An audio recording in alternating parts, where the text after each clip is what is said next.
An elite Navy diver goes on a day trip off the coast of New Zealand. But a lethal undercurrent drags him out into the ocean. I'm tumbling around, not knowing what's up or what's down. When he surfaces, he's all alone. There's nothing out there, nothing but more water, more emptiness. His family assumes he's dead. When two police officers knock on my door, I can't explain what I was feeling. And in the depths of his despair, he'll wish he was. I just lay there, waiting for death to come. But to survive 4 days floating alone at sea, he'll have to battle exhaustion, hunger, and deadly predators.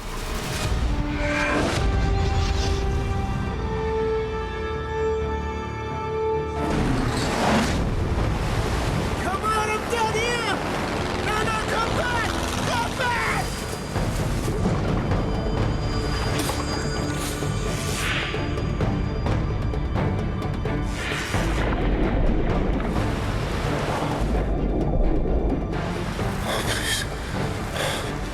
Please, Lord.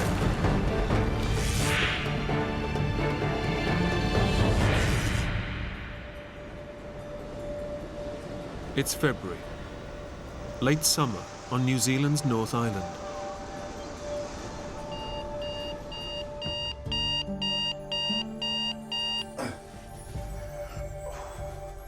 Naval Officer Rob Hewitt is at a crossroads in his life. After 20 years in the Navy, Rob is about to become a civilian and is in search of a new career. As a 38-year-old man, I had a wife and children to look after. Rob, I wasn't too sure what I wanted to do. what is it that you're so scared of? Rangi, it's 6 o'clock in the morning and I'm late. I want an answer. Dying, Rangi.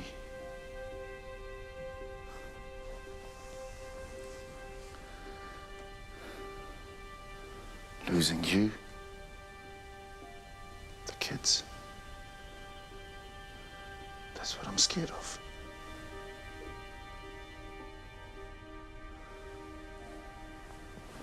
I gotta go. Rob, The mood wasn't very good that morning when he left.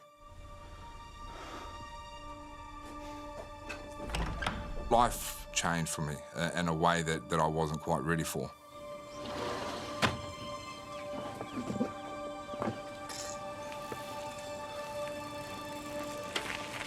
After 20 years in the Navy, you get 9 weeks leave, and you can go and decide what it is you want to try and achieve. Seeking a new direction in life, Rob hopes to use his Navy experience and become a professional diving instructor. Sorry, mate. I guess one of the things that I've been trained in was never be late, and what I didn't want to show for my first dive with the group of guys that I was with was that I didn't want to be late. After 20 years in the Navy, yeah, I was never late for anything. Let's go.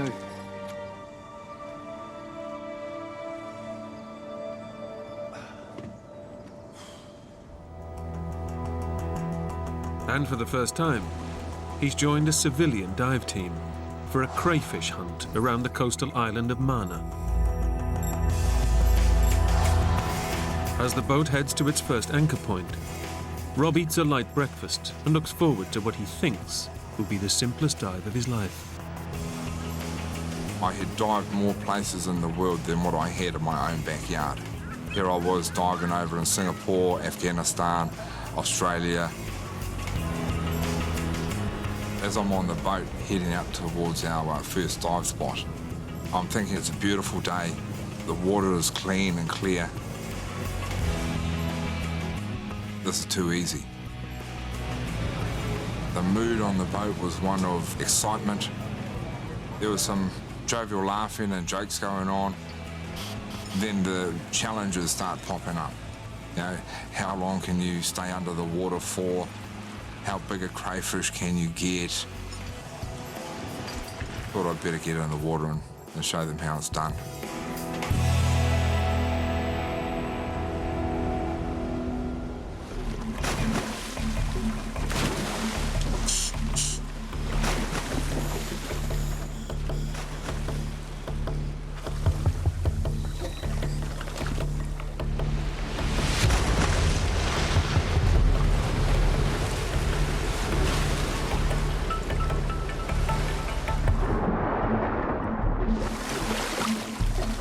For safety, the divers all swim in pairs.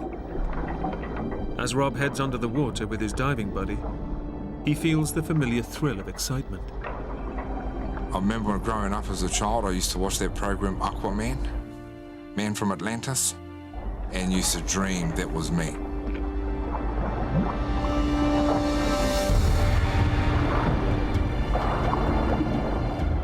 Once I hit the water, I feel like I'm at home. Once I hit the seabed bottom, I proceed to get myself in the hunter-gathering mode. Sometimes when I'm under the water, I'd look under a rock or behind a rock, and I'd think to myself, has anyone else seen this? Has anything else passed over this bit of rock? Am I the first person in the history of this rock to actually touch it or to look at it? And that gives me a sense of strength. It also gives me a sense of achievement. I love a quietness.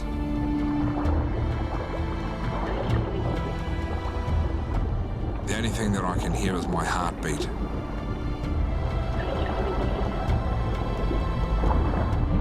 Rob has spent years underwater, successfully locating bodies, mines, and enemy frogmen.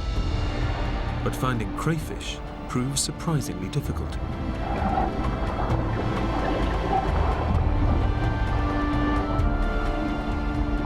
So I'd spend 20 minutes under the water and I'd come back with nothing.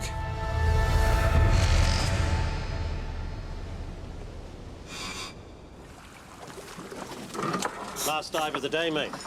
See if you can catch a crab this time. Yeah. And then this guy showed me his crayfish and he just shoved it in my face and said, look at this. And I'm just like any other bloke. It's a bit of a challenge. And I'm thinking, right, you know, the next dive I was going to find the biggest crayfish that I can. But this time, as Rob and his dive buddy descend, there's a problem. Unable to clear the air from his ears, it's too painful for Rob's body to dive.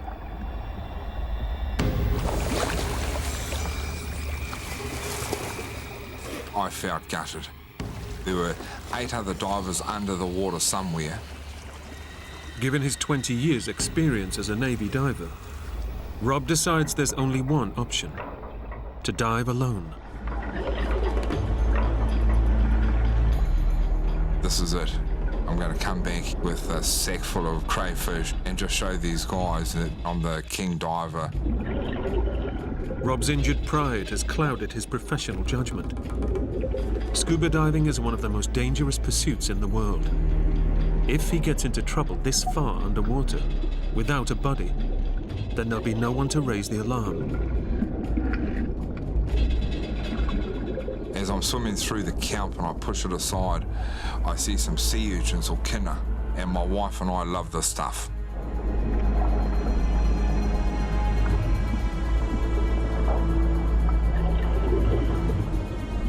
The urchins will make a good starter, but Rob's after the main course: crayfish.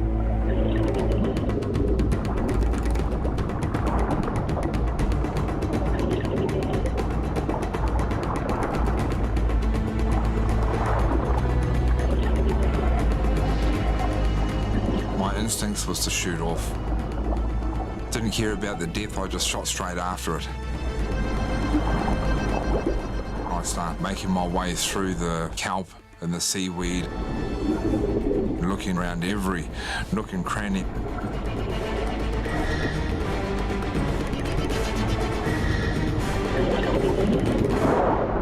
I quickly grabbed it and put it in my bag. Rob's pride is restored, but in his haste to catch the crayfish, he hasn't noticed a critical change in the water around him. I felt something different. A lot of cold water just ran over me. I turned and looked at the water and it was swirling all over the place.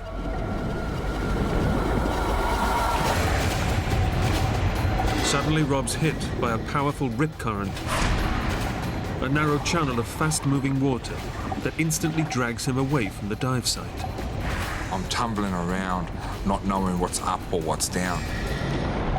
In the unstoppable current, Rob risks drowning by losing his breathing apparatus or smashing into an underwater boulder. I can feel myself getting deeper and deeper. And I remember thinking to myself, was this it? Was this death?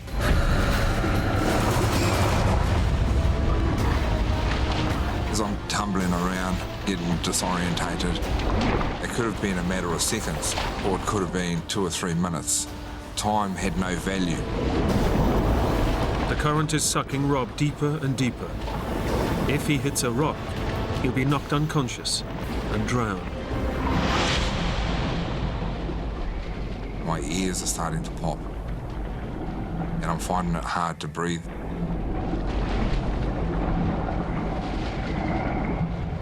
I grab the rock and I just push up. I kick as hard as I can, as fast as I can to get out of the rip. And the light was coming towards me.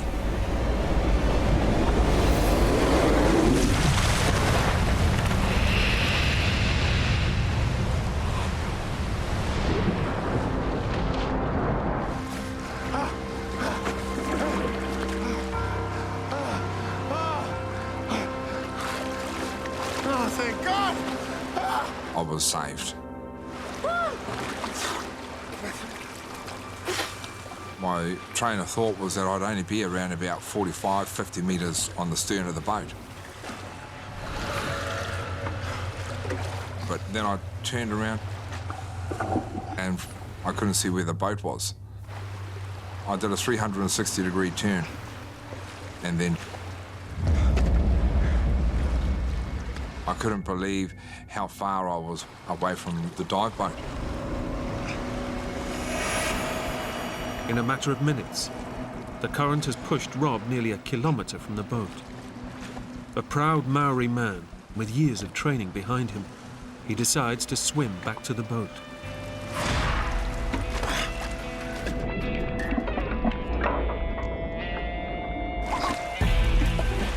I don't want to be judged by my peers. Rob Hewitt, he was the guy that got rescued 3 days before he left the Navy. I'd done a lot of swim training with my dive gear on. This was my second home. I would kick as long as I needed to kick, and I would get to where I needed to get to. But despite paddling hard, the boat doesn't seem to get any nearer. What?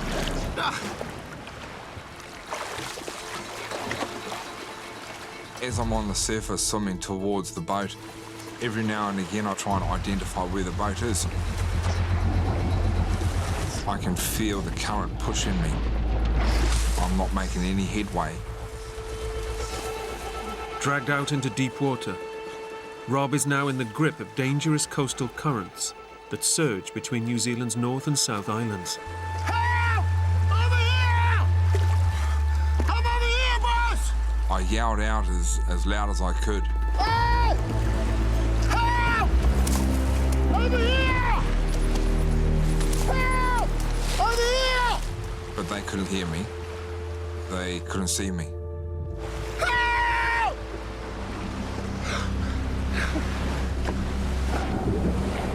Rob's diving gear keeps him afloat, but it's impossible to swim to shore. The current continues to push him further out to sea.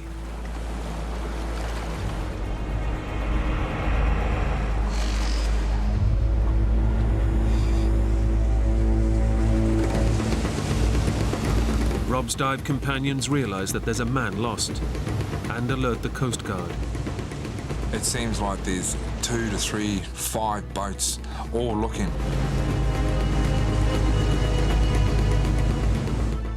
They're all looking in the wrong place.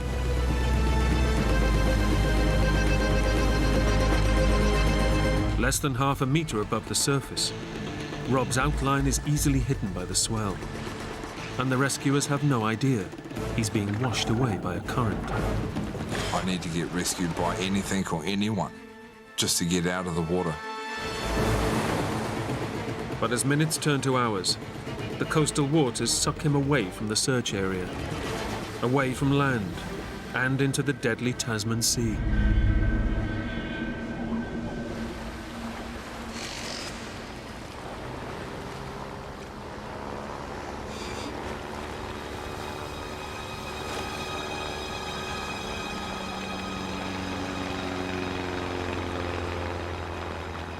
I see this plane coming towards me.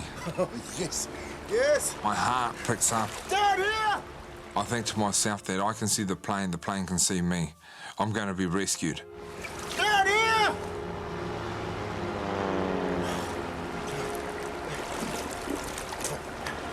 Down here! Come on, I'm down here! But the plane just keeps on going past me. I couldn't understand why they couldn't see me. Now come back!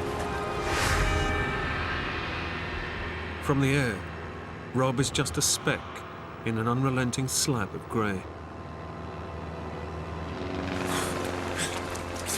Please, come back!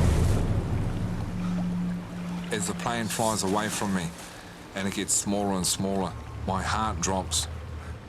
The rescue is dwindling. I find myself 5 miles from Mana Island, and I know that I'm still getting pushed out. As the sun begins to set, Rob faces a daunting reality. The rescue planes won't be able to find him in the dark, but the sharks that live in these waters will.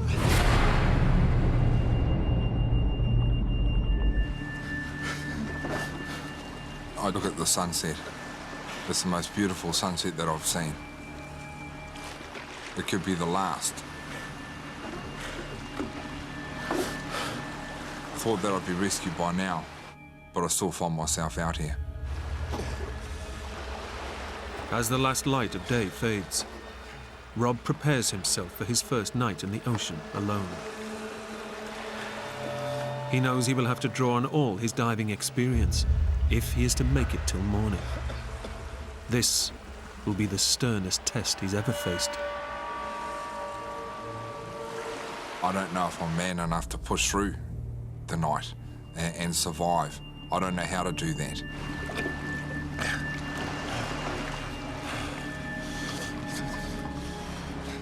I've completed night dives with my time in the Navy, but I don't know anyone that has survived out at night in the middle of nowhere. Meanwhile, Rob's wife, Rangi, finds out he's missing. When 2 police officers knock on your door, you think, geez, what is up? You know, something can't be good. From our conversation earlier that morning, What is it that you're so scared of? I had a feeling that he shouldn't have left. So it was very hard.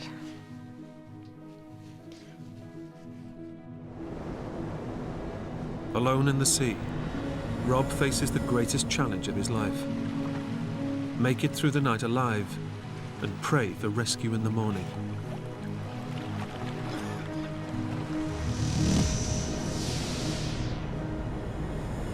To try and stay warm, Rob adopts the Navy's help position by folding his limbs in tight. But floating motionless, his body heat quickly drains away. Every little move I make, I can feel the cold water getting into places through an opening of my wetsuit, underneath the feet or in between the gloves, and coming down my neck. Alone in the ocean, he's well aware of the threat from sharks, which hone in on weak and vulnerable prey. I just stayed there motionless. You could hear a pin drop. Every little wave, every little crack behind me. I was trying to slow my heartbeat down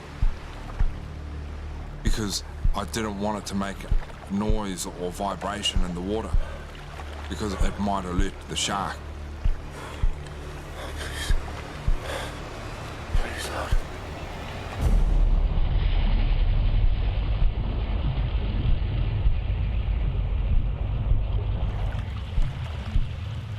all I want to know is when the sun's coming up.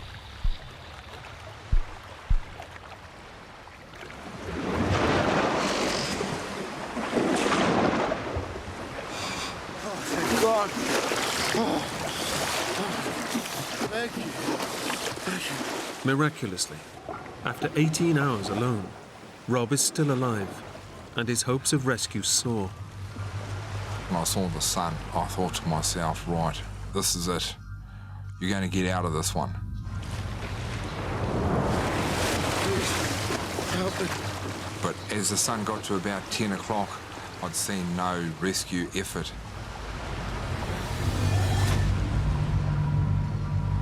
The current has now taken Rob 16 kilometers from the original dive site.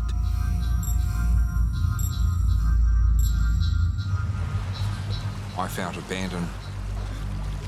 It's been 20 hours since Rob was first swept out to sea.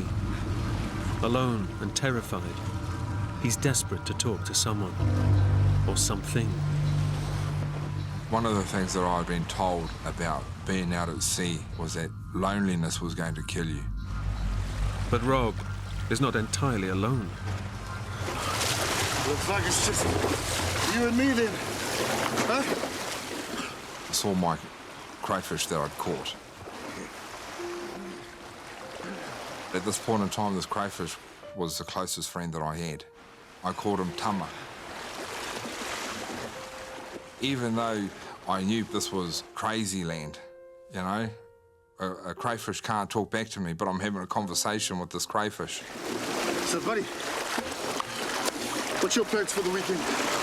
Huh? Swimming.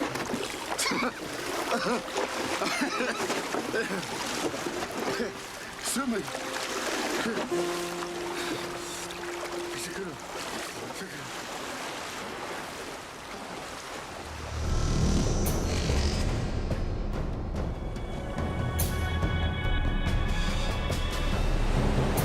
After the calm, a southerly wind begins to lash the surf. The wind got stronger. The waves are pushing me from the left to the right, kicking me in the back and punching me in the front. My eyes are stinging, I can't see anything. And as I was wiping the water away from my face, unbeknown to myself, I was actually cutting away at my face with the Kevlar gloves that I had on. 28 hours of constant soaking has left Rob's skin loose and vulnerable to bacteria and injury.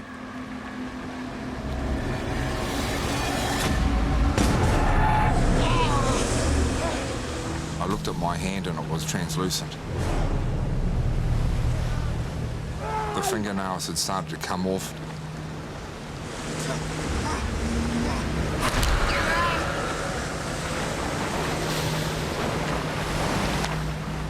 The pain that I felt was unbelievable. The sea is slowly killing him, and there's nothing he can do.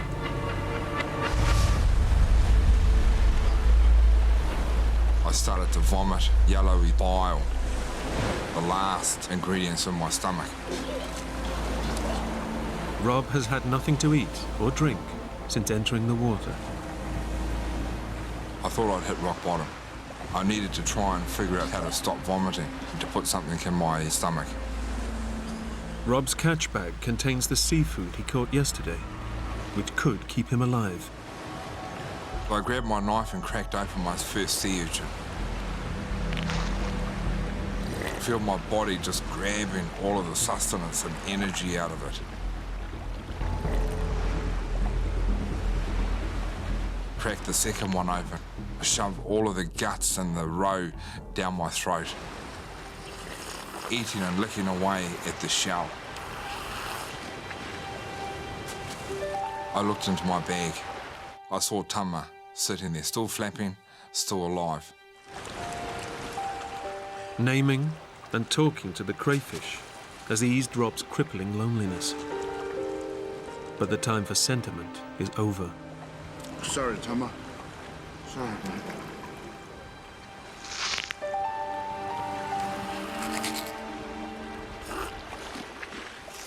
Tasted as if it was the first meal I'd ever had.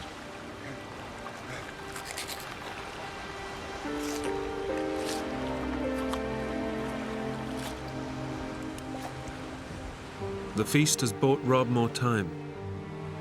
But over 20 kilometers out to sea, his chances of being rescued are increasingly unlikely. And with no fresh water to drink, Rob knows he needs a miracle if he is to survive.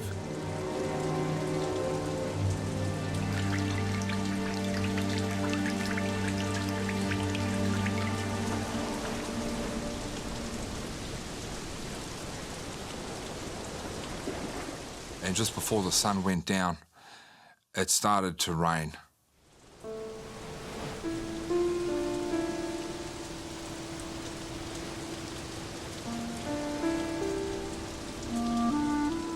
Down into my mouth, onto my swollen tongue, and opened up my mouth as wide as I could.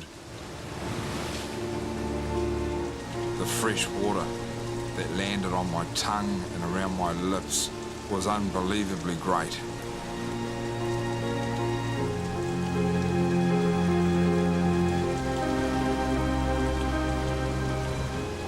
I tried to grab and suck as much fresh water as I could. It gave me a sense of life. I had another chance. The crayfish meat and brief rain shower are just enough to pull Rob back from the brink and fire his will to survive.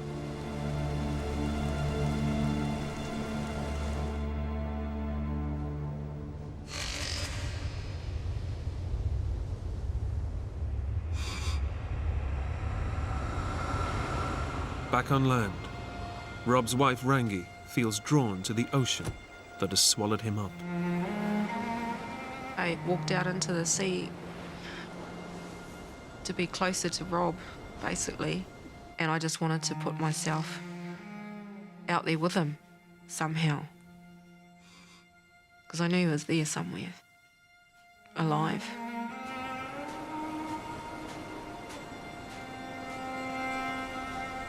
Felt like a bit of a crazy woman at the time, while Rob was missing.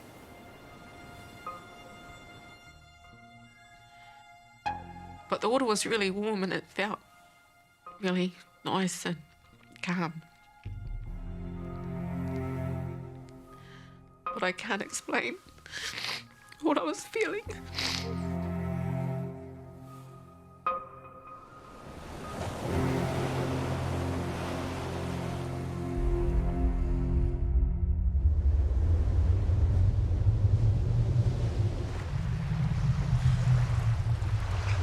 For Rob, a second night alone in the sea now beckons. I see a light. It could be on the mainland. I'm unsure, but I still see a light. Rob has drifted so far north that he's within sight of another offshore island. Help! Kapiti. Help! It gives me a beacon of hope. It gives me a direction.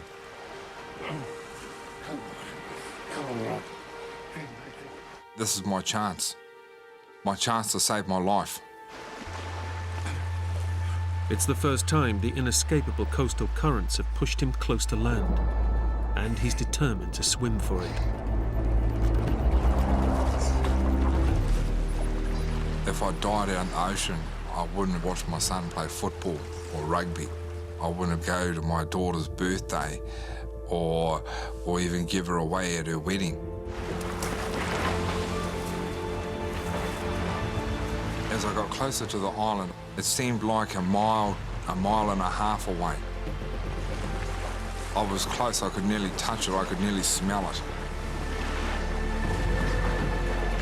But just when it seems Rob will make it back to land, his strength begins to fail. Each crawl I go forward, I can feel my bones, I can feel my body creaking. The cramp is starting to set in. The tide, once again, turns against him. Rob's tough naval training and stubborn will to survive are no longer enough. The wind and the waves were pushing me further and further out. The body just gave up, and I blacked out.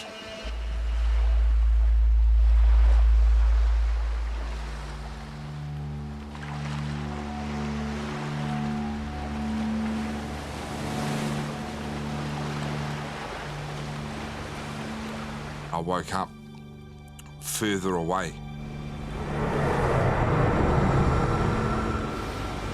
I realised then that my chance was over.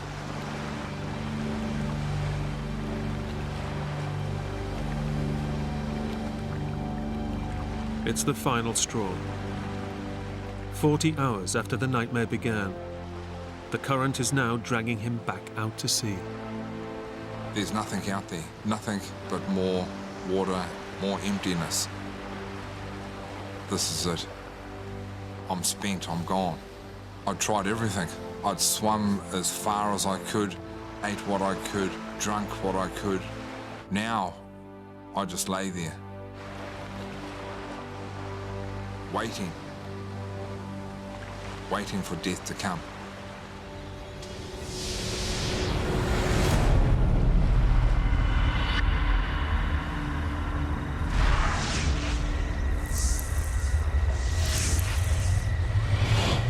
I remember walking onto the beach.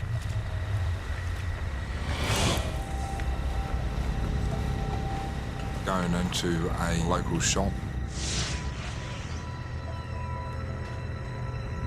I grabbed a cold can and I could feel the cold blast just come out.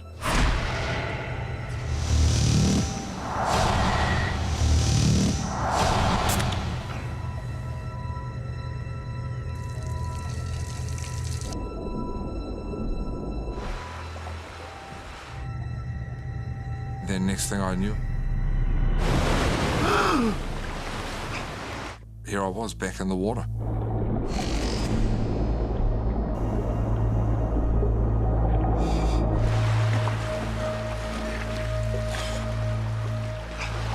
Rob now faces a second night at sea.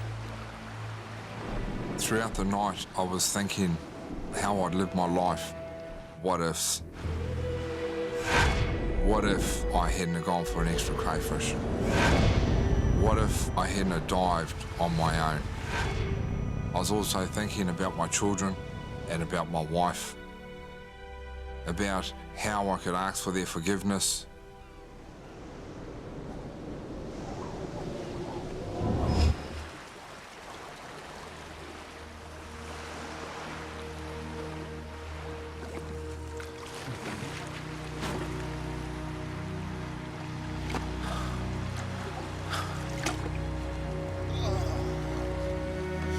Daybreak finally arrives, bringing with it new hope of rescue. Help! Help! Somebody help! Please. Please, God. But as Rob begins his third day alone in the ocean, he knows he is perilously weak. He removes his oxygen tank and buoyancy jacket. There's no air left in them. They are dead weight.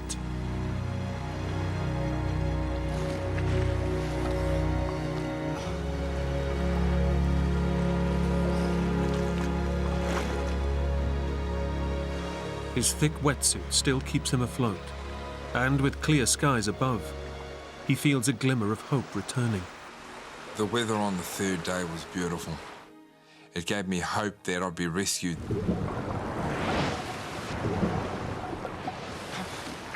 But Rob has been lulled into a false sense of security. I see a shape, something quick just coming past.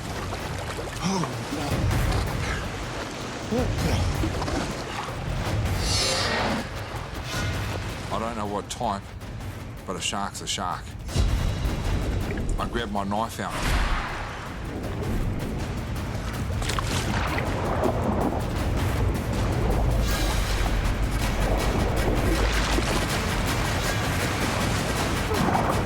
As I'm thrashing around in the water, I feel helpless. is it going to end like this? A shark finally coming up to have a feed.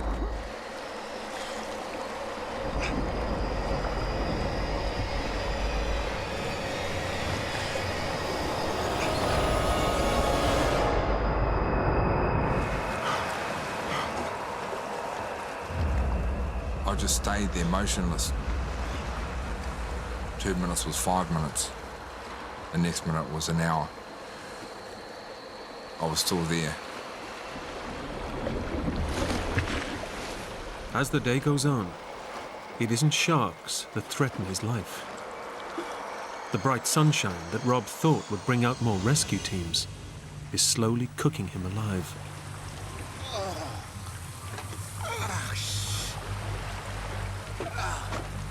The sun was beating down throughout the whole day.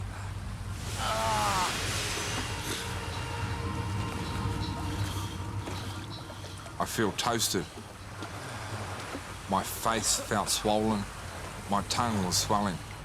I can feel that the skin is blistering.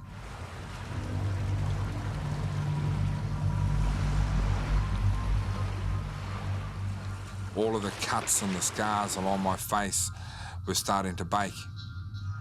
And the water, the salt water, was getting into the cuts.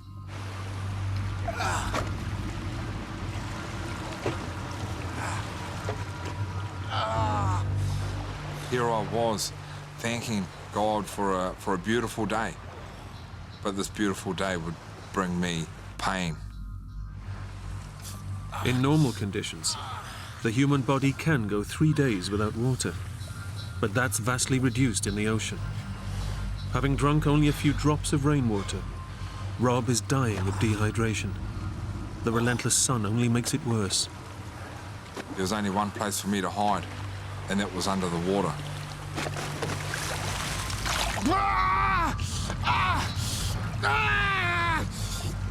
But every roll below the surface washes salt water into open sores.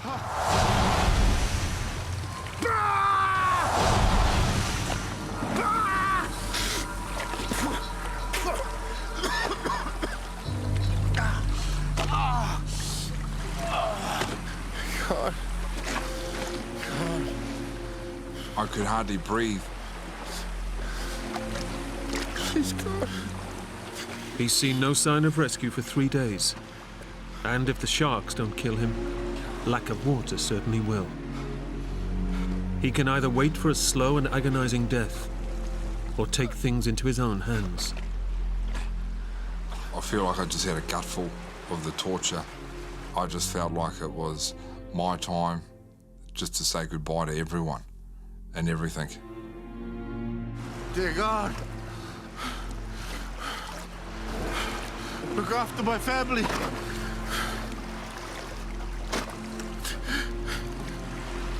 Look after my family. Oh.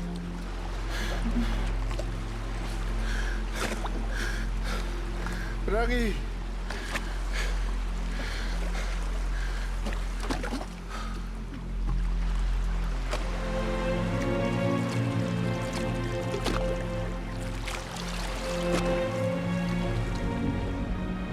As I'm under the water, I can feel my heart beating, as if it's beating out of my chest. I can just feel the thump, thump, thump in my head. Oxygen is wanting to get there, but I'm not allowing it to. I just wanted to kill myself.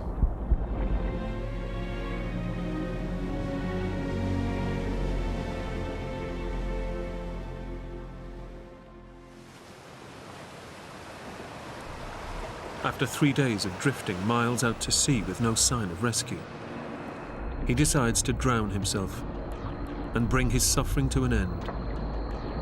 But the sea isn't ready to let Rob go.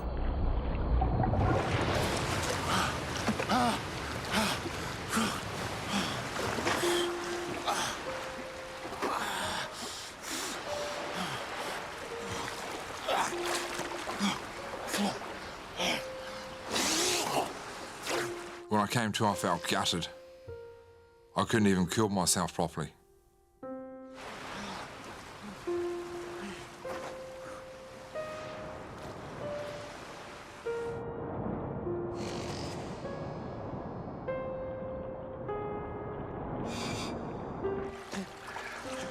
Rob now knows he's facing certain death alone and takes what comfort he can from thoughts of his loved ones. I tried to call out names of people that I loved just to give me some sort of connection. Casey. I love you, son.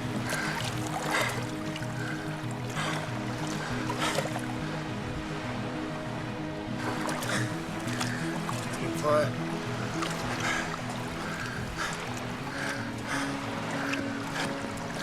Rangi.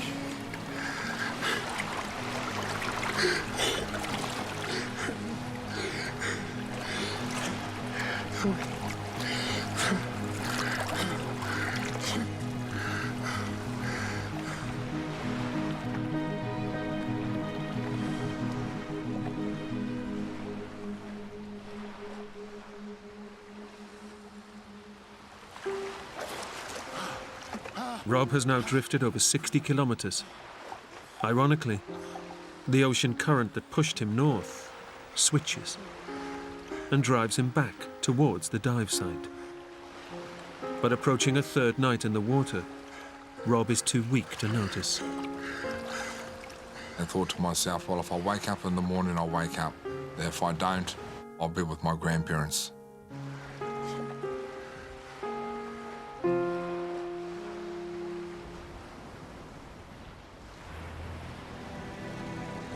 On the mainland, rescuers think Rob must be dead.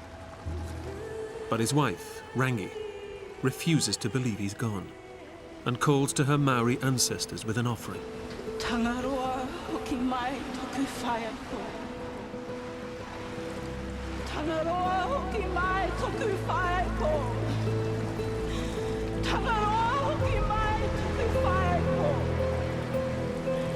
Tangaroa hoki mai toku whaia ko.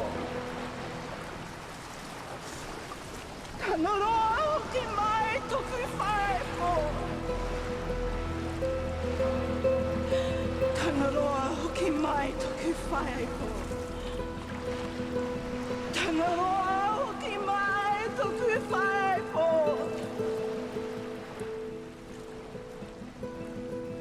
I had my greenstone, which one of my grandparents had given me, and tied it with my daughter's stone that Rob had given to her.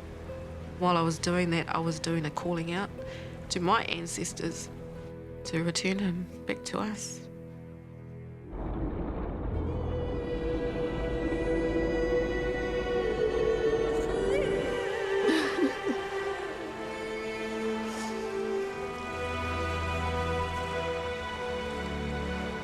I've given you this tonga of ours. Now give my tonga back to me.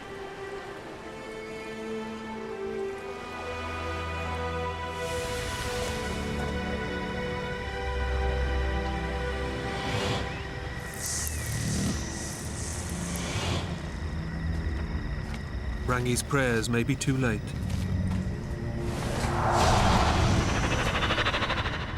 After 4 days, with barely any fresh water, Rob's behaviour becomes wildly irrational. I felt claustrophobic in my wetsuit. I had started to strip it off. I chucked my dive hood as if I'm in the garage, just tossing it on the table.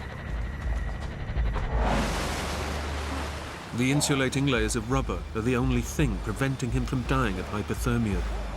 But he no longer cares. I then take off my dive fins. And the dive fins are the last thing that any diver would take off because they're the things that are going to keep you up when you're kicking.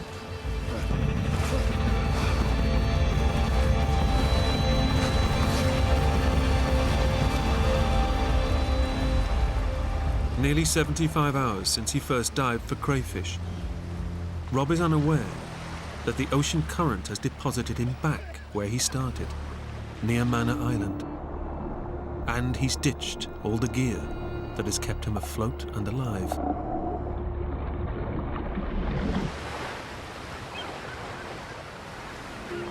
I can feel the energy going quickly, the will to live disappearing and waiting for death to come.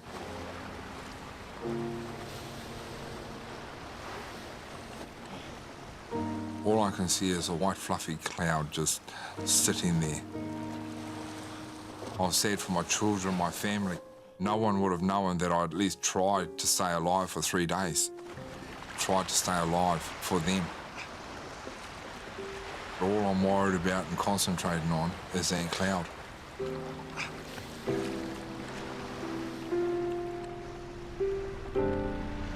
I hear this sound.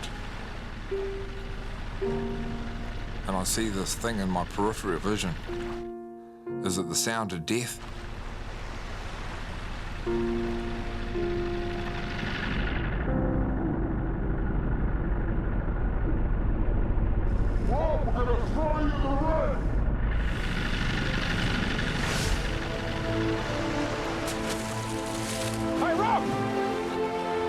The Maori gods have answered Rangi's prayers. He's got it. 75 hours after he was last seen, rescuers spot a dive hood floating near the original dive site. And close by, they finally find Rob Hewitt. I thought that this was all hallucination. And I remember seeing a friend of mine Good job, mate. and just said, just keep your eyes on me. I just want to look at you.